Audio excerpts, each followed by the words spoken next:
everybody, welcome to my channel and happy Tuesday. Hope everybody's having a good day. Today is a very interesting day in Russia in regards to espionage. Today two cases were heard. I'll tell you about both. One is interesting, but the other one is very unique and you would really like to hear about that. So the first case, Ivan Safronov. Ivan Safronov was charged with treason on July 8th in Moscow. He was an aide to Roscosmos. He got that position in May. Therefore, less than 2 months prior to getting that position, and right after, he got charged with treason.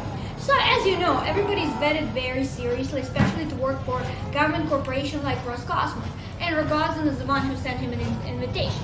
So it would be clear it would be a setup. And I'll explain to you why Russia needed such setup. Prior to that, Ivan Safronov was a journalist, investigative journalist, and he had journalistic immunity. Therefore, if he was charged while doing journalistic work, that would be a big issue, and it would cause even more international uproar. Russia already has a certain type of image in the West, so that would have caused more. So he was basically set up to take that position.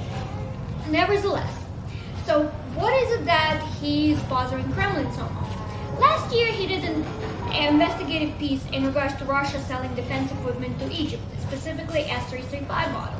So basically, what would it mean? That there were sanctions involved and it caused international uproar and almost made it an international scandal. Russia denied it. However, clearly Kremlin would not forget that such individual Ivan Safronov did that. So, Ivan Safronov comes from a family of legacy. Ivan Safronov worked for Kommersant as investigative journalist. His father did too. His father was also involved in the military and did afterwards investigative journalist, and he did not die out of natural causes, let's put it this way. And I'll leave that one in the past because that happened basically a long time ago. So his son comes from a family known of investigative people fighting for the truth. So today he had a hearing. He was remanded in custody until December. Obviously, it's not a surprise. He would have not been released of custody. His family members are not allowed to visit him. For one, there's coronavirus excuse. Second, now it's given that his family members could be so-called witnesses. There was a big media presence. But at the same time, according to Safronov's defense attorney, there's no information even provided to him what are the exact allegations of what exactly did he do. However, general public will never know anyways because it's a classified case. So this is where that stands. But the second case of espionage, this is where it gets very interesting and very unique.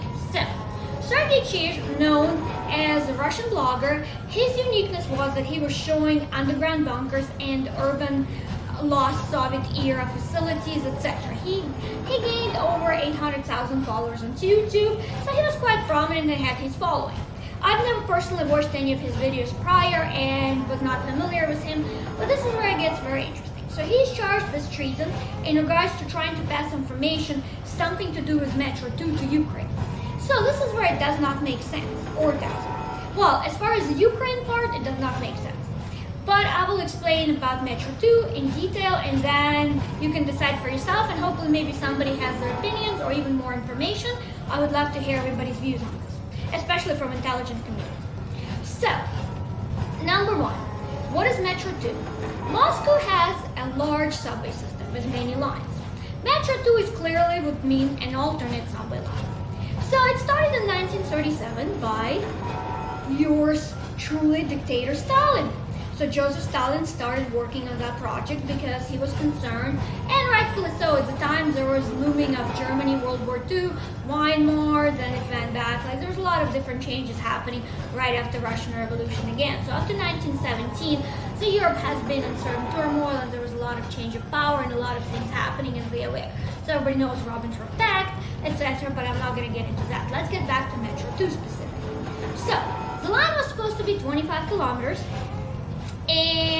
27 kilometers, and it was finalized in 1967, yes. So right after World War II, because Russia was, Soviet Union was in disarray. It took a lot of power forces and a lot of deaths involved during World War II fight with Germany, and obviously, the war ended in 1945, the World War II.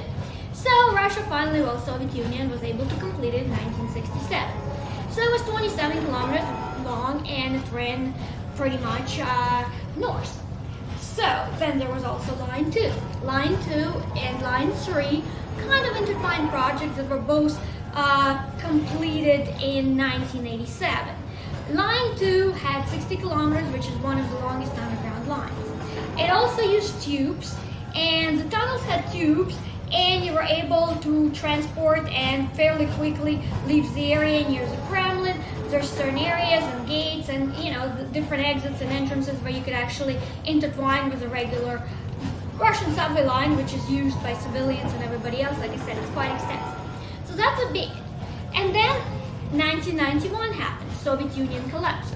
Obviously, at that point, Soviet Union was disarray. There was no money. Russian wild 90s were completely broke. However, in 1991, US DoD published work called Military Forces in Transition 1991. And it has some of the details about Metro 2. Here's a picture of one of the details. I'll post a link if someone wants to get more information. But like I said, it's available in public view. It is from 1991. So, it would not make sense why suddenly the Russian blogger would be charged with treason when all this information is available now in plain view. Obviously not all stations because they're still classified, but what is it then? And why does it make such a significance? Okay, so this is where Abe gets more peculiar. And of course now we're going on hearsay because all of this is classified, so this is more of a speculation, people's views, research, but again, it's not 100% conclusive as far as the trajectory. So there's also line 4 that was a discussion in 1997 about building. But obviously, as I said, wild 90s, no funding, Russia was broke, people were pretty much almost starving. So Putin came to power after 2000. And then tidbits information became available, something about line 4, but it was very vague and very short, and it was removed quite quickly as it became. And quite frankly, at the time, I was actually very young, so I would have not even paid attention to any of those such news because, like I said, why would a very young person pay attention to that? Okay, so given all of that, apparently it's slowly resurrected. And as you know, with Russian government, everything is given to the news what the government wants you to hear. Of course, there's some quasi-opposition, YouTube, Facebook, that gives you a little bit more, but nevertheless. So, what is line 4 and what could it be? So, there is line 4 that apparently started to be built under Putin. The entrance to that line is supposed to be near Red Gate. There will be many lines. Of course, all of these lines are curated by FSB Special Department because clearly this was intelligence and very highly classified stuff. I mean, line 4 especially. The other ones we already know that was KGB during, Soviet era. So, what else is there? Apparently, a lot of cottagers know this. There's also closed military town, which is like, people are aware, outside of Moscow. And all of their controls are underground bunker, which apparently goes 30 floors down. Of course, again, this is a hearsay, so clearly, but I'm just giving you what was available and what I could possibly find on this case. Obviously, again. So, this is what it is. And that line connects to that military town. It also connects near Kremlin. Kremlin currently, Putin's transportation is usually bulletproof vehicles and helicopters. There's not much of ideas that he actually uses them, but it is absolutely an alternate option in case of some type of catastrophe or some possible. And I should note, there's no weapons or any type of bombs that could reach that deeply into underground and actually damage it. So it's safe protective space, and possibly, let's say, if there was some type of future or even some type of revolution, hypothetically speaking, Putin and his crew could get away from them. So this is what it is. So line 4, it runs near Red Gate. It goes very far. It also goes near Arbatsko-Pokrovsky area. Arbatsko-Pokrovsky area. It is clear to believe that obviously it would be pertaining to line 4, because otherwise what would be the point of charging Russian blogger with treason? So additionally with line 4, it's supposed to be very deep underground. So some people are speculating that it's possibly close to 28 to 35 floors down, which how deeply it runs. And it has special exits that you can also end up on different streets. There's certain type of disguised metal located on the streets, which are constantly people with things that would use for utility purposes or used for, sewage or drain or anything like that, but there are actually exits and entrances into that specific tunnel, and only specific people and intelligence people would have that information.